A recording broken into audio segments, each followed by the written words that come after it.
With the recent changing of the guard of the MMDA, or the Metro Manila Development Authority, we deemed it right to have the new chairman here on Motoring Forum for our viewers to know him better and for him to update us on the latest goings-on in this government agency that manages the Metro. On Motoring Forum this week, we have Attorney Emmerson Carlos, Chairman of the MMDA. Good afternoon, Mr. Chairman, and welcome to Motoring Today. Hi, Butch, and good day to all viewers of Motoring Today. Being new in the MMDA, can you give us a brief background about yourself, where you came from before taking over the position of chairman? Well, prior to my assumption in office here as chairman in the MMDA, I was the Assistant General Manager for Operations for 5 years here in the MMDA. As Assistant General Manager for Operations, I was principally the Chief Operating Officer of the MMDA, taking charge of 4 vital offices, and these are Flood Control, Health, Public Safety, Environmental Protection Office, the Solid Waste Management Office, as well as the Traffic Discipline Office. So these 4 offices were directly reporting to me, and as Assistant General Manager for Operations, I see to it that the operations of these vital offices in the MMDA are well coordinated and in line with all the directives of the MMDA. Now, can you give us an update on the traffic management cooperation with the Highway Patrol Group? How is it jibing? The cooperation with the Highway Patrol Group of the PNP, insofar as EDSA is concerned, is doing fine. Basically, we have a well-coordinated system of operation. We conduct meetings every other week so that we can assess, evaluate on what we have done during the previous period, and then propose, adjust, make some adjustments, and introduce other measures in order to alleviate the flow of traffic in EDSA. With regard to the latest experiment of having barriers separating the yellow lane of buses from the private vehicles, right now, who gives you the bigger problem of obedience, the bus drivers or the private vehicle owners? Actually, the reason for the barriers along EDSA to segregate these 2 types of vehicle is actually superfluous. Supposedly, all you need is a lane marking. A lane marking is all you need to delineate the 2 types of vehicle. But it seems that Filipino drivers do not recognize lane markings alone. We have to make some engineering interventions in order for drivers to follow this. And this is the very purpose of the yellow barriers. It may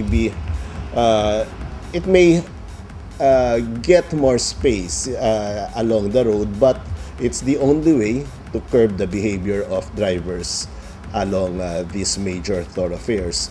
What we want to see later on, what we want to see in the future, is that we can do away with these yellow barriers, and lane markings would be sufficient so that drivers can stick to their lanes and observe all traffic rules and regulations.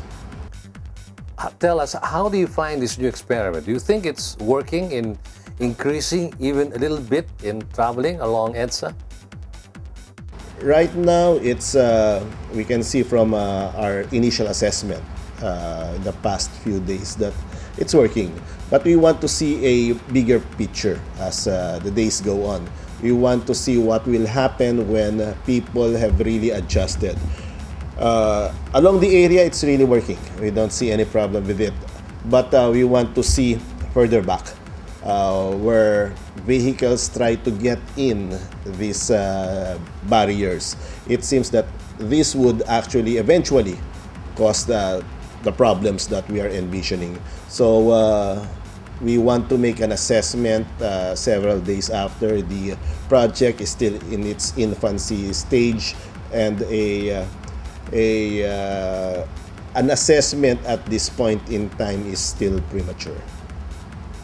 Now, many have been strongly suggesting that the use of double-deck buses be further encouraged, considering that Such carry almost double the number of passengers for the same space as the single-deck bus. What's your take on this? We completely agree with this. We want high occupancy vehicles along the road. If you put more high occupancy vehicles, it will be more efficient because one vehicle that can seat more than maybe around 90 passengers is really good for traffic because you'd be taking away 90 other vehicles. This is the thrust of government right now. We want to increase mobility of passengers and commuters, but not necessarily the mobility of vehicles. So you can only do this if you can encourage passengers and commuters into riding these public utility buses, these high occupancy vehicles, and do away with their private cars.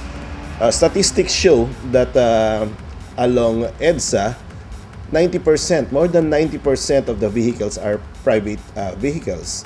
It's only around 8% that constitute the public utility vehicles like buses.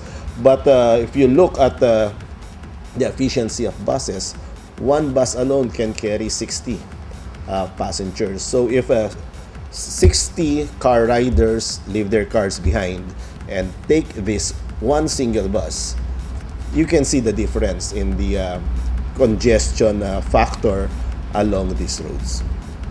Tell us, do you have any further plans or new experiment in the pipeline to help improve traffic flow in EDSA? If so, what are these? Right now, the management of EDSA is under the technical working group, where several other agencies sit together, where we have the whole of government approach. So any proposal or any suggestion is being digested by this technical working group, and it meets every other week. What other plans are in the work or in the pipeline? One, the no contact policy apprehension. This is where we do away with the direct apprehension of traffic violators. We just catch them through video CCTVs, and we just summon the owner of the registered vehicle, and then for that apprehended vehicle to just pay his or her fine. Thank you very much for your time, Attorney Carlos. And before we end, would you have any message to our viewers? As always, what we've been trying to say is always be safe on the road, drive safely, and always respect, obey traffic rules and regulations and traffic authorities. Thank you once again, Mr. Chairman. Thank you, Butch. MMDA Chairman Attorney Emmerson Carlos, our guest this week on Motoring Today's Motoring Forum.